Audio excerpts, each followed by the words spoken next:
Bienvenidos a Charlas desde el Laboratorio, una mirada desde la psicología científica.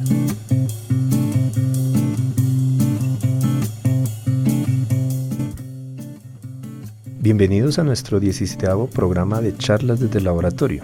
Mi nombre es Jairo Rosso, coordinador del Laboratorio Iván Pavlov de la Fundación Universitaria Los Libertadores, y nos encontramos el día de hoy con el practicante Jonathan Carrillo en los medios y la doctora Jacqueline Benavides Delgado, psicóloga de la Universidad Cooperativa de Colombia, con quien vamos a hablar sobre la teoría de la mente en niños. Estás escuchando Charlas desde el Laboratorio. Bienvenidos nuevamente a nuestro programa. Nos encontramos hoy aquí para hablar el interesante tema de la teoría de la mente. Voy a pedir a nuestro practicante Jonathan Carrillo que nos haga la introducción sobre el tema. Jonathan. Bueno, muy buenas tardes, profe. Profe Jacqueline. Muchísimas gracias por aceptar nuestra invitación a Charlas desde el Laboratorio. Entonces vamos a empezar con un breve, concepto de qué es la teoría de la mente, en este caso en humanos. Bueno, la teoría de la mente se refiere a la habilidad para predecir y explicar el comportamiento de los demás, haciendo referencia a sus estados mentales internos, y es considerado como un aspecto fundamental del desarrollo cognitivo. Por lo tanto, llamamos teoría de la mente a la capacidad de atribuir pensamientos e intenciones a otras personas, y así comprender su comportamiento. Y en los seres humanos se empieza a desarrollar desde los 3 a los 4 años.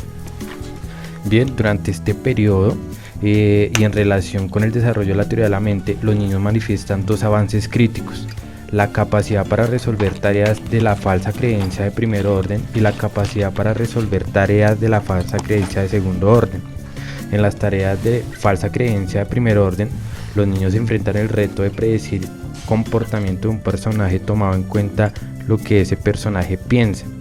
Esto se evalúa planteando al niño escenarios estructurados que lo conducen a disyuntivas del tipo: ¿dónde cree que Juan están sus juguetes en este momento? Pregunta que es el contexto planteado, solo tiene una respuesta correcta.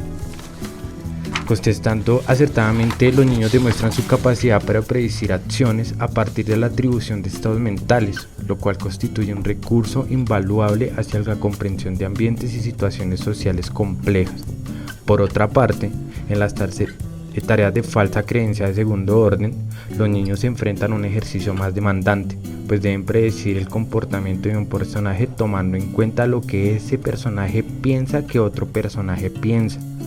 Aquí, a partir de un escenario específico, el niño debe enfrentar disyuntivas del tipo: ¿dónde cree Juan que María piensa que están los juguetes?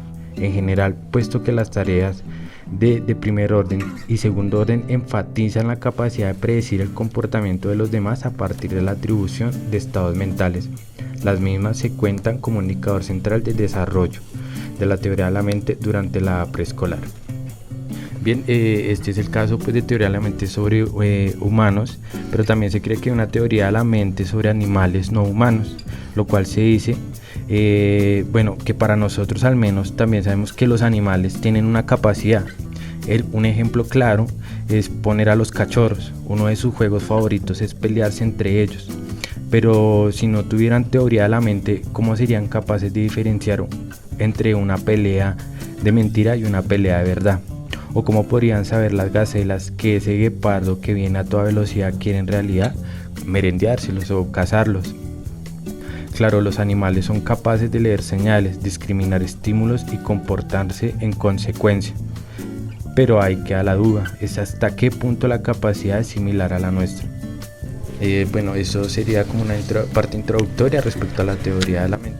Muchas gracias, Jonathan, muy amable por tu presentación. Bueno, aquí ya con las palabras de Jonathan nos sirve para introducir el tema. Bienvenida, Jacqueline, muchas gracias por aceptar nuestra invitación. Estamos muy contentos de que estés aquí. Yo también estoy muy contenta de estar aquí con ustedes y de poder compartir un poco esa investigación que es muy interesante desde mi punto de vista y desde el punto de vista, de otros investigadores. Sí, estamos de acuerdo, es una investigación muy interesante. Y vamos a empezar. ¿Cómo es el desarrollo de este concepto de teoría de la mente en niños? Porque tú trabajaste específicamente, tu investigación y tu libro es centrado en niños. Cuéntanos un poco. Bueno, digamos que aquí podríamos hablar de distintos autores y de distintas épocas. Uh-huh. ¿Sí? Por ejemplo, si nosotros tomamos en cuenta Piaget, Sí. Piaget siempre hablaba que los niños antes de los 7 años pues tenían el egocentrismo, ¿sí? Era como su característica más importante, y por esa razón los niños no podían descentrarse, por lo menos por tal razón, digamos, durante la etapa preoperacional los niños no podían tomar la perspectiva de otro, ¿sí? Uh-huh. La teoría de la mente se trata un poco de esto, y es de tomar el punto de vista del otro. Sí. Entonces, en este sentido, digamos, si planteamos lo que Piaget decía, pues básicamente los niños de 7 años pues no tenían una teoría de la mente, no podían descentrarse y no podían sino tener un pensamiento egocéntrico. Uh-huh. Obviamente, pues superando a Piaget, y pues digamos muchos autores criticaron esa perspectiva, pues hubo otros estudios que comenzaron a plantear que la teoría de la mente se comenzaba a presentar entre los 3 o 4 años, uh-huh, como nos lo decía nuestro amigo Jonathan, ¿cierto? Sí. Entonces se veía pues que existían diferentes formas de digamos, de teoría de la mente, ¿sí? O sea, una teoría de la mente que se plantea casi siempre basada en la comprensión de las falsas creencias, ¿cierto? Uh-huh. Entonces, en ese caso, pues pensamos que comprender las falsas creencias, también como lo decíamos al principio, puede ser una de las tareas más difíciles para los niños, porque es descentrarse y comenzar a tomar el punto de vista del otro. Claro. Entonces, en este sentido, digamos que podría ser, digamos, muchos autores comenzaron a analizar pues por qué los niños hasta los 4 años, ¿sí? pues apenas comprendían estas falsas creencias, y pues en algunos casos comenzaron a ver que la tarea misma de las falsas creencias, ¿sí? Como pueden ser los ejercicios que se hacen o que se han hecho, digamos, frecuentemente con temas como lo que también explicaba Jonathan, de se esconde algo en un sitio, luego lo cambian de sitio, y entonces cómo hacemos para que el que no sabe busque y encuentre bien, y cómo el niño que está observando puede tener una teoría de la mente y en algún momento pues decir no, el niño va a buscar pues donde creía que estaba y no donde yo vi que la cambiaron, uh-huh, que cambiaron el objeto. Sí. Es decir, entonces en este caso pues muchos autores comenzaron a pensar que esas tareas eran tareas supremamente narrativas, y que por esa razón los niños pues no podían, digamos, como que realmente entenderlas porque implicaban la narración. Uh-huh. Entonces una capacidad verbal un poco complicada, digamos, para esa edad, ¿no? Sí, a veces uh-huh, como la narración y explicar, digamos, como unos elementos que estaban mediados por la narrativa, ¿sí? Uh-huh. Entonces otros autores, digamos, como en una de las autoras en las que yo me basé, Vasudevi Reddy, una autora inglesa, uh-huh, ella comenzó a realizar pues una serie de estudios a través de la observación de los niños en la cotidianidad, ¿sí? Uh-huh. O sea, a través, digamos, de la observación, y la observación básicamente incluso de sus propios hijos. Hizo también estudios con sus alumnos, y comenzaron a darse cuenta que los niños, a través de, digamos, de las acciones cotidianas, demostraban que tenían una capacidad de entender la mente de los otros, de explicar los estados mentales de otros, los comportamientos a través de los estados mentales de otros, de entender sus deseos, de entender sus intenciones, de entender sus creencias, pero no necesariamente a través de lo verbal. Uh-huh. Muy bien. Sí, eso sería, digamos, entonces... ¿Y ese desarrollo, perdón que te interrumpa, empezaría a partir de los 3 años más o menos, esa capacidad? ¿Ese sería, digamos, el punto de inicio? No, ahí fue, digamos, cuando comenzamos, digamos, a partir de la lectura de esta profesora Vasudevi Reddy, uh-huh, ella comenzó a darse cuenta que los niños de 2 años, ¿sí? Uh-huh, mostraban a través de sus comportamientos cotidianos, a través de la observación que ella misma hacía, porque pues incluso ella observaba a sus propios hijos, conductas que para ella implicaban, digamos, cosas como engaño, ¿sí? Cosas como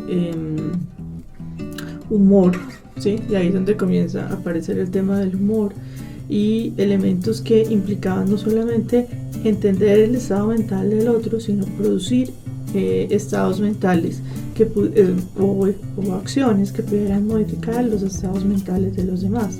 Entonces, aproximándonos un poco a esta autora, así también como, pues, digamos, mezclando un poco el trabajo que yo ya había hecho yo estuve trabajando un tiempo en la UNED en España, y trabajé pues todo lo relacionado con la teoría de la mente, ¿sí?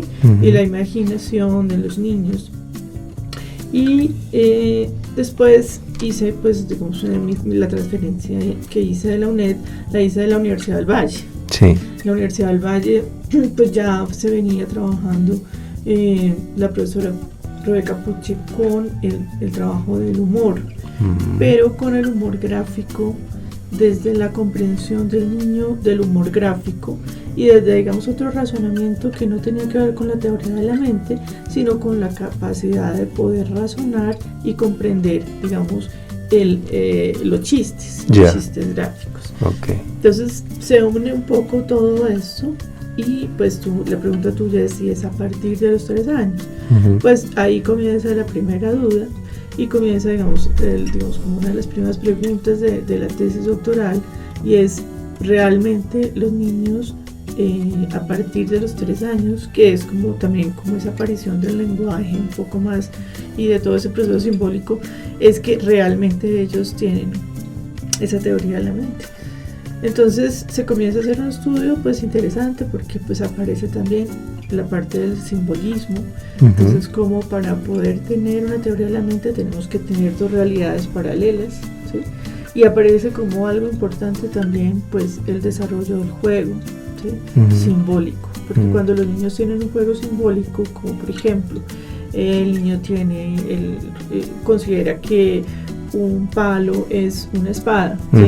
Sí. Ya está dándole una realidad distinta a algo que es pues que realmente es un palo, pero que él lo usa como una espada, y que ve 2 realidades. ¿Sí? Él puede ver el palo, puede ver la espada, pero bueno. Entonces comenzamos también a mirar esa parte del juego de simbólico, ¿sí? Vale. O sea, como esos 2 elementos para comenzar a comparar en qué comportamientos nosotros podríamos encontrar esos elementos de la teoría de la mente, que básicamente son los que nos permiten ver 2 realidades simultáneas, ¿sí? 2 realidades simultáneas que el niño debe tener en su cabeza, ¿sí? Y pues ahí, digamos, fue cuando encontramos estos estudios, pero también cuando encontramos específicamente el humor, pero no el humor en general, sino algo que pues que fue difícil traducir, pero que nosotros lo llamamos cotidianamente tomar del pelo. Sí, es un término muy nuestro que es difícil de pronto traducir a otras culturas, a otros contextos. Bueno, pero vamos aquí a contarle a nuestros oyentes que tú, a partir de esta investigación, produces el libro Humor y Teoría de la Mente en Niños Menores de 5 años, ¿cierto?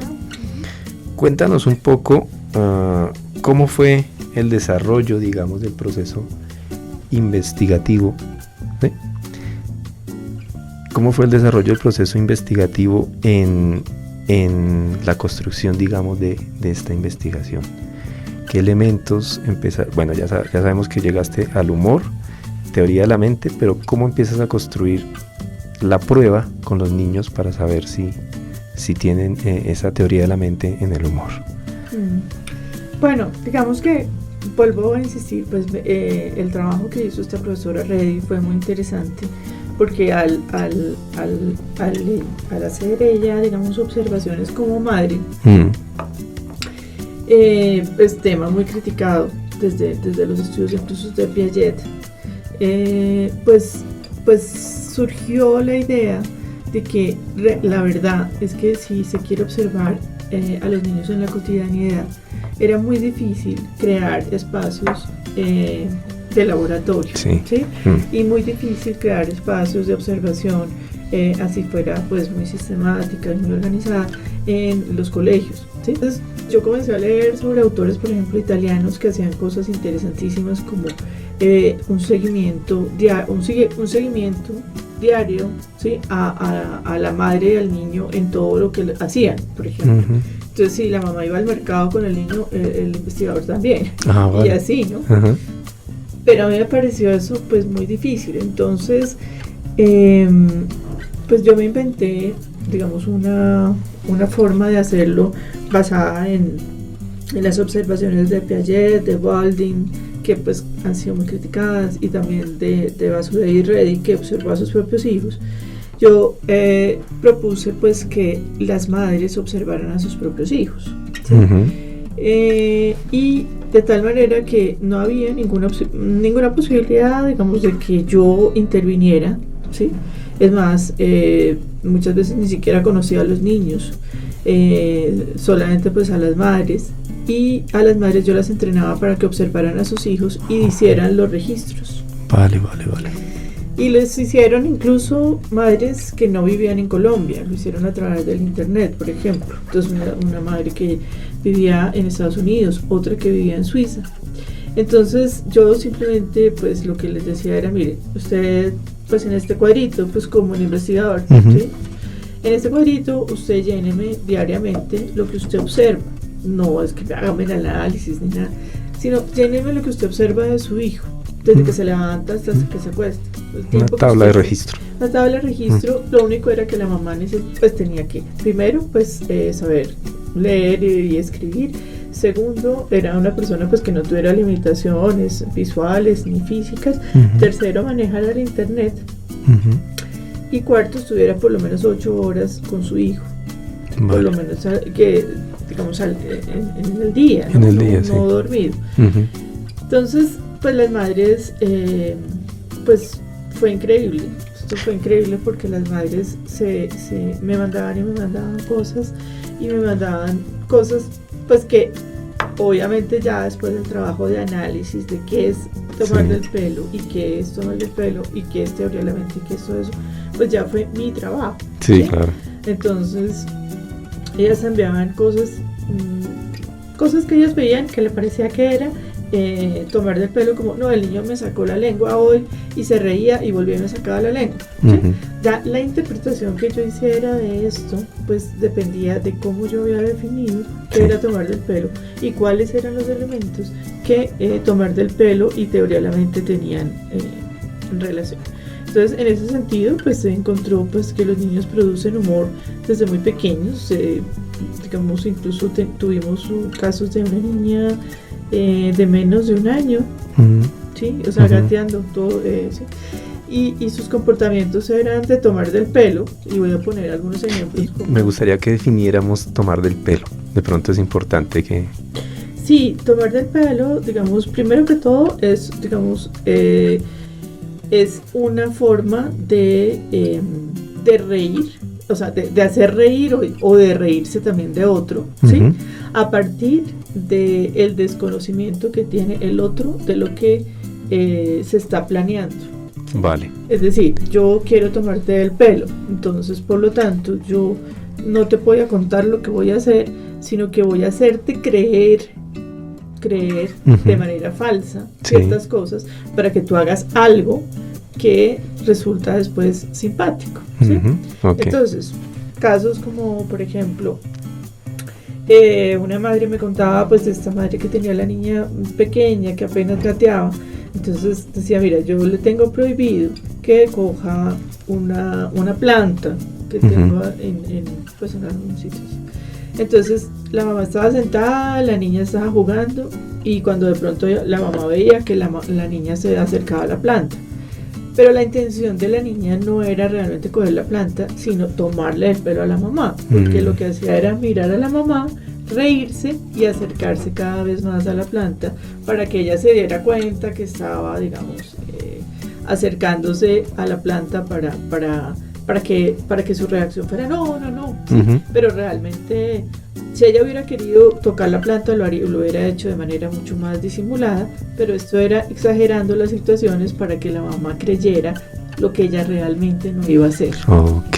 Eso es teoría de la mente. Ajá. Y eso es tomar del pelo. Ok. Entonces, otros ejemplos, pues hay muchos. Digamos, hay un ejemplo donde hay una niña que está con la mamá, y la mamá lleva 5 minutos, 10 minutos buscando su lápiz labial, Sí. y la niña ahí como callada, ¿no? Ajá. Resulta que la niña le había escondido El el lápiz. lápiz labial, y Ajá. hasta que la mamá no lo encontró, pues la niña no le contó lo que había pasado, y lo que pasa es que la niña estaba muerta de la risa internamente, Ujú. viendo cómo la mamá buscaba de una cosa y de una otra, y dónde estará, y ella sabía dónde estaba. Vale. Lo que quería era ver que la niña estaba pues, o sea, ver la niña cómo reaccionaba a su mamá, y pues que le causaba mucha diversión eso. Ujú. Ok. ¿Con cuántas madres alcanzaste a trabajar? Pues alcancé a trabajar pues con 2 grupos, Ujú. 2 grupos de más o menos, no fueron muchos, realmente fueron como un grupo de 5 y luego otro grupo de 6, Ujú. pero como 11, y pues digamos pues la consigna eran como, pues digamos, mínimo 2 meses que ellas hicieran el registro, pero muchas hicieron el registro más Más tiempo. Ajá. Pues uno diría que como a partir de esa experiencia, pues surgen cosas muy interesantes, porque digamos, ese trabajo de la madre con el niño, ¿sí? Ese tiempo que le dedica a mirarlo, fue algo que yo después resalto en la discusión, pero no había sido objeto pues Del estudio. del ya. estudio. Ujú. Y resaltó claramente que el niño, que la madre comienza a aprender y que comienza a conocer y comienza a vincularse mucho más con el niño, Claro. porque está observando y porque está anotando. Ujú. Entonces una madre, cuando yo le pedía el favor, tú sabes que uno siempre buscando los sujetos y todo eso trata de pedir los favores, y bueno, a ver, ¿quién puede tener un niño más o menos de estas edades? La mamá me decía, ay no, es que mi hija no hace nada de eso, que Ujú. tomar del pelo, eso no va a haber nada. Y yo le decía, no, pues mira, hazme un favor, pues tú tratas de observar, ¿sí? Ujú. Bueno, por hacer del favor, no sé qué, y al final me decía, oye, increíble, yo no me imaginé todo lo que mi hija hacía. Ujú. Sí, eso Sí. fue muy interesante. La tarea de observación mejoró el vínculo, digamos, de alguna manera con su propia hija, ¿no? Con su hijo. Esa es una de las hipótesis que yo quisiera trabajar más adelante, Ujú. aplicada, digamos, en otros escenarios, Ujú. donde la observación sea parte, digamos, del mejoramiento del vínculo. Claro, interesante. Porque sí, realmente lo que yo veía era diarios enteros, o sea, mamás tipo Piaget Sí. haciendo diarios de sus hijos Ujú. y conociendo mejor a sus hijos y entendiendo. Entonces después, pues la retroalimentación, o sea, todos querían, bueno, ¿qué significa? Claro. Y yo les daba el diario, Ujú. lo que ellas, y pues más o menos pues como algunas clasificaciones de lo que la niña hacía y todo eso, pero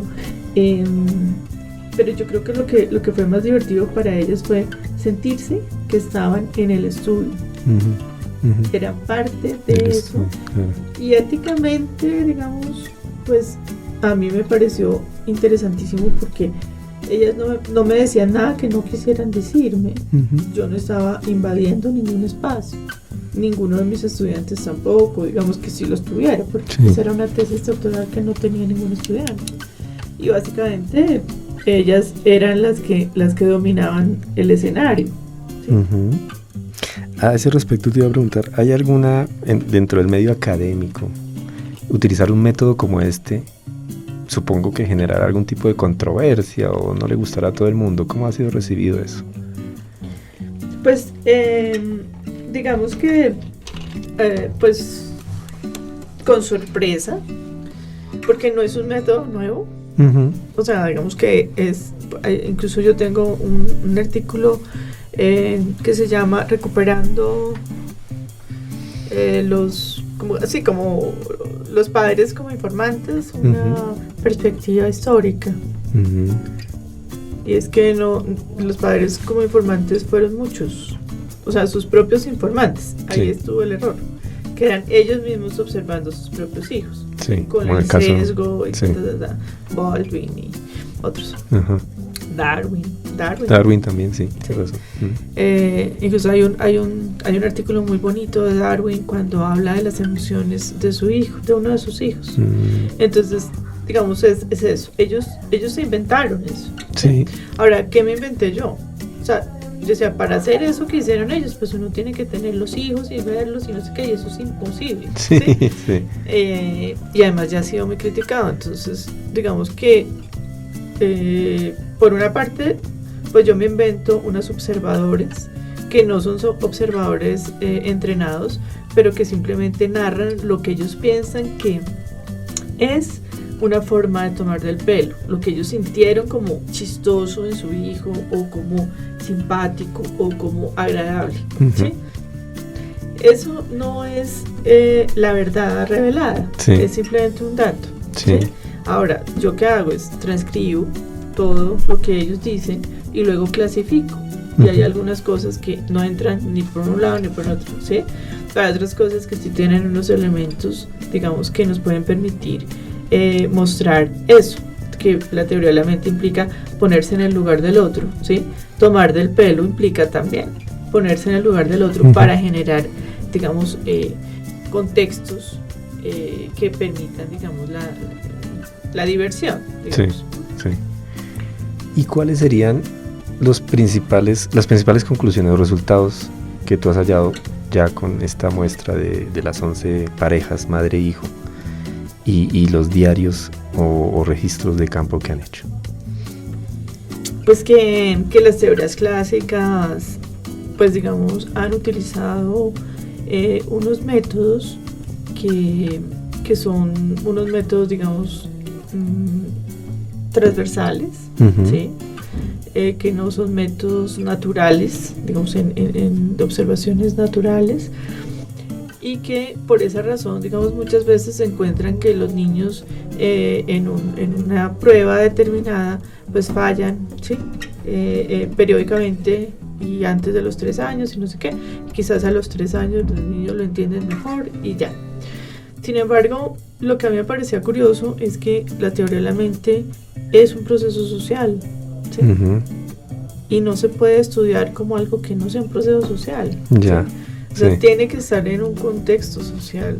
O sea, estudiar la teoría de la mente tiene que ser en un contexto social, donde yo pueda entender lo que le pasa al otro y pueda actuar de acuerdo a eso, o genere situaciones para que las cosas sucedan, bueno, como cosas que ya pues entraríamos a hablar de la empatía o de la solidaridad, o lo contrario, ya de pensamientos que no necesariamente tienen que ser relacionados con algo positivo, sino algo negativo. O sea, puede que los grandes criminales tengan una teoría de la mente maravillosa, porque se ponen en el papel del otro y arman toda la situación. Pero bueno, digamos que hablándolo de manera positiva, pues sí, digamos que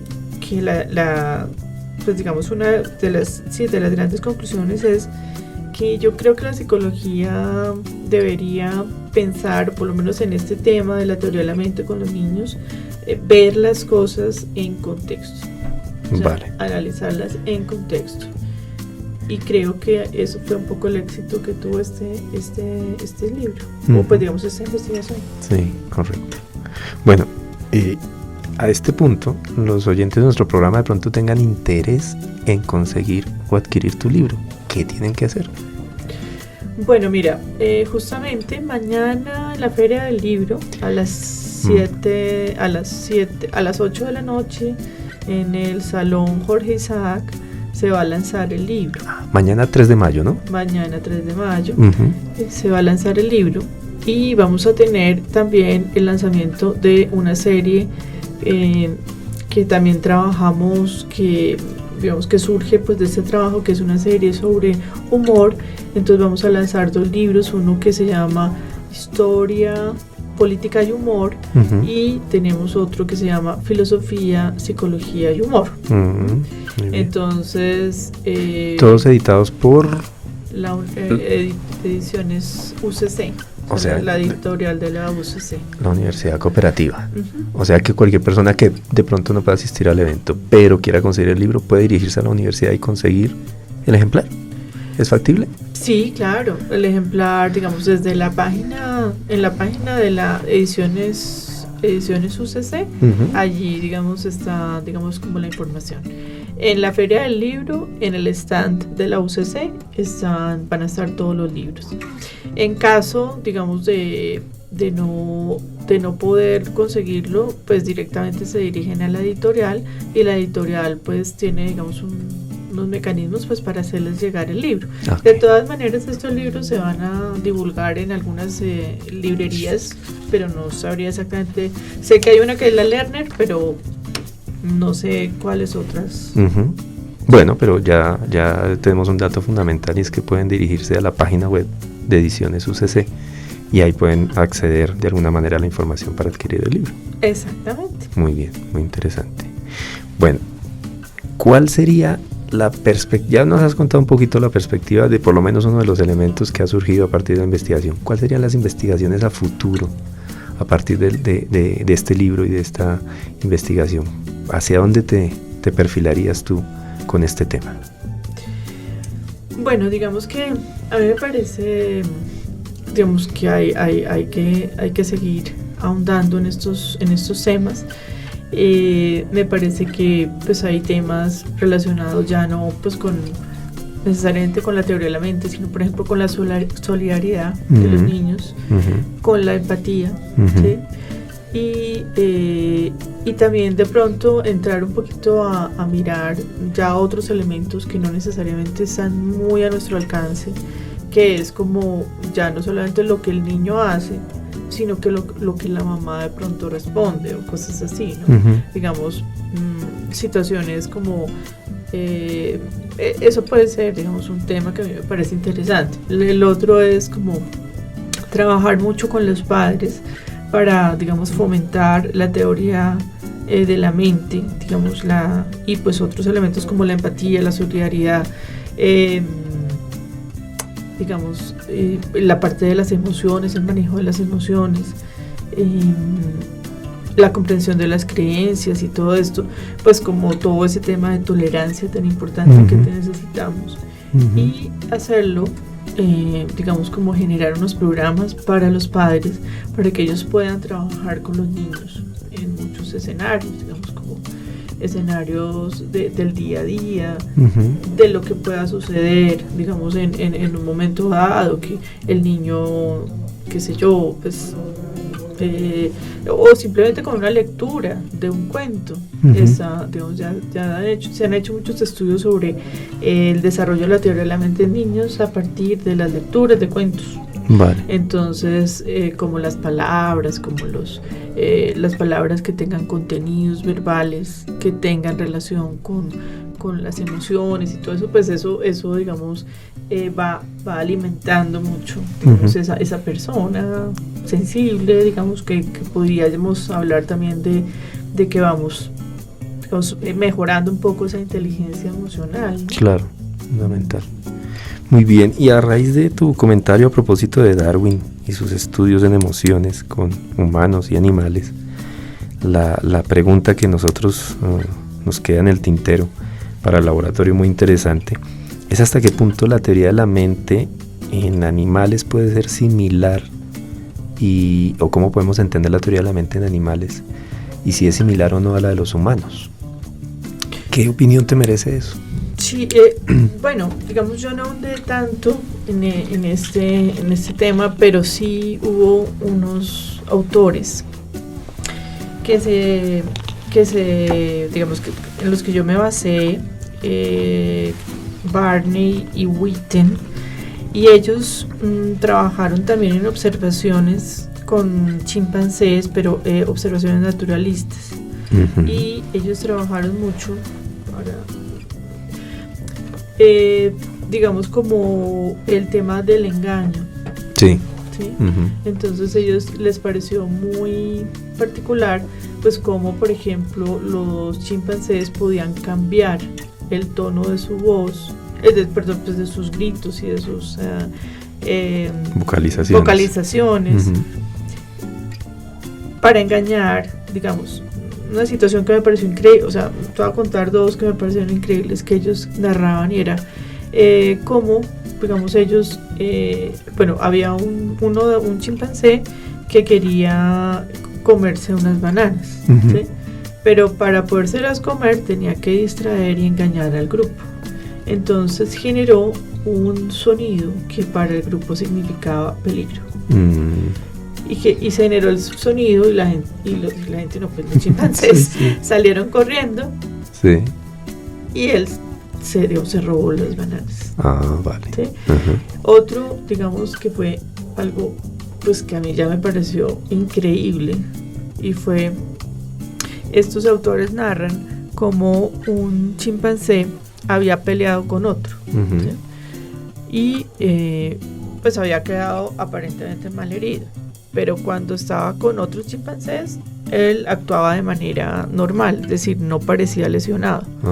Sin embargo, cuando aparecía el chimpancé que le había hecho daño, exageraba terriblemente sus dolores y su cojera y su sensación de que estaba muy maltrecho, simplemente para mostrar, digamos, como decir ante el grupo que le había, digamos, que era víctima, que le había hecho mucho daño. Sí. Entonces, pues eso pareció pues como muy interesante en la medida en que era toda una planeación de un comportamiento. Entonces, bueno, digamos, ya eso sería lo que yo podría pues como analizar, digamos, por lo que no trabajé el tema de animales en profundidad. Claro. Sí, pero es muy interesante saber que hay antecedentes en otras especies de estas conductas que nos diferencian aparentemente como humanos, pero hay antecedentes de ese tipo de conductas en otras especies también muy complejas a nivel social, como pueden ser los primates, ¿no? Entonces, muy relevante esa conclusión, ¿no? Me parece muy interesante. Bueno, muy bien. ¿Se nos queda algo en el tintero? ¿Algo que tú quieras comentar que de pronto yo no te haya preguntado y que digas, oye, no, esto tengo que decirlo, alguna cosa, o no? No, yo creo que la entrevista ha sido muy completa, y pues ojalá los oyentes pues puedan, digamos, tener una visión amplia de este tema, y sobre todo, digamos, los psicólogos reflexionar un poco sobre las teorías clásicas y las metodologías. Sí, me parece muy relevante para nuestros estudiantes y futuros psicólogos que tengan, digamos, esta alternativa de trabajo a partir de un libro o una obra como la tuya.